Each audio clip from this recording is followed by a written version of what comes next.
The legal team for Canadian Hassan Diab is pledging they won't give up the fight to clear his name. For years, France has alleged he is connected to a 1980 bombing outside a Paris synagogue. He was extradited from Canada and spent years in a French jail before being freed due to a lack of evidence. Well, today, France's Court of Appeal overruled that and ordered him to stand trial. The CBC's David Cochran has followed Diab's story for years. So, David, what's the latest on all of this? Yeah, Andrew, this is a devastating day for Hassan Diab, his family, his supporters, and the legal team that has worked with him ever since this started, because as the years have gone on, and he was arrested at France's request by the RCMP in 2008, the case against him has gotten progressively weaker. And to give you some context on this, French intelligence agencies identified Diab as a suspect in 1999 in the Rue Copernic bombing, which was the bombing outside a Paris synagogue. Someone put explosives in the satchel of a motorcycle, killed 4 people, wounded 40 more, and Diab was identified by intelligence agencies as a suspect. Now, he was arrested in 2008, eventually extradited in 2014, and the extradition by the Canadian judge hung on handwriting analysis that they believed as a physical link connecting Hassan Diab to the actual bomber. Now, this was an analysis of a signature and some block printing on a hotel registration card that the man believed to be the bomber outside that Paris synagogue had filled out. There was an analysis done by a French expert that conclusively proved this was Hassan Diab's handwriting, but defense experts proved that not only was it not a match, the comparisons the French investigator used wasn't even Hassan Diab's writing at all. It was documents he had signed that had been filled out by his ex-wife. So France then got other handwriting and came to the same conclusion that, yes, this is Hassan Diab, and this was the evidence on which he was extradited to France by the Canadian judge, who said this is a weak case and is unlikely to lead to a conviction. Well, since then, the French appellate court has ordered yet another handwriting analysis, and this one also sided with the defense. So the smoking gun handwriting evidence, as Canadian lawyers called it, has been thoroughly discredited. On top of that, there were dozens of fingerprint samples taken in connection to the bombing. Not a single one of those matched Hassan Diab. And on top of that, French investigators, not defense investigators, but French investigators, have concluded that Hassan Diab wasn't even in Paris on the day of the bombing. University records and witness testimony place him in Beirut, where he was writing exams at the time this bombing happened. All of that aside, he was ordered released 3 years ago this month. French prosecutors appealed, determined to bring this to trial because this is one of the longest standing unsolved terrorism cases in French history. And today, the Court of Appeal in France set aside his release and has ordered a new trial. Here's the reaction from Diab's lawyer, Bayne, here in Canada.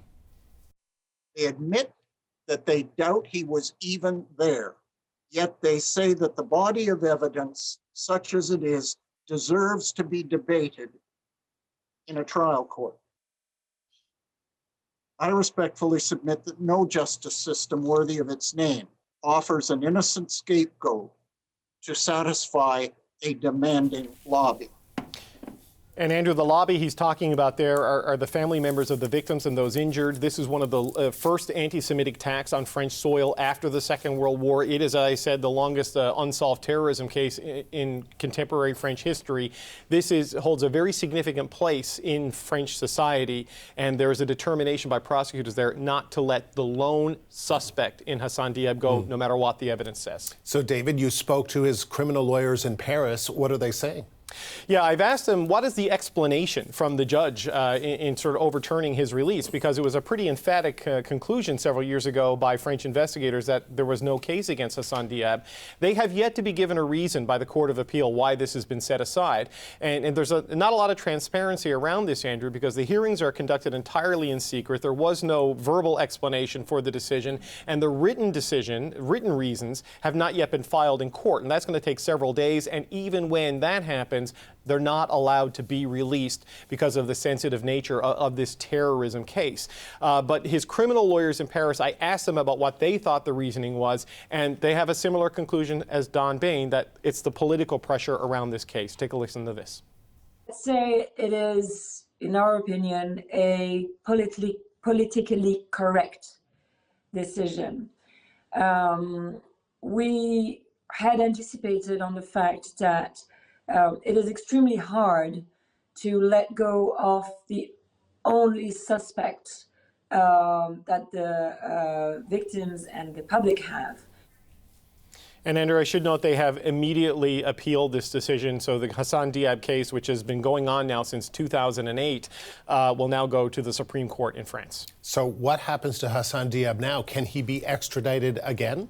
Yeah, so this is the open question. So in setting aside his release today, the appellate court did not issue a new warrant for his arrest. And the explanation I got from his lawyers in France is nothing like that will happen until the Supreme Court of France conclusively decides whether or not there will be a trial.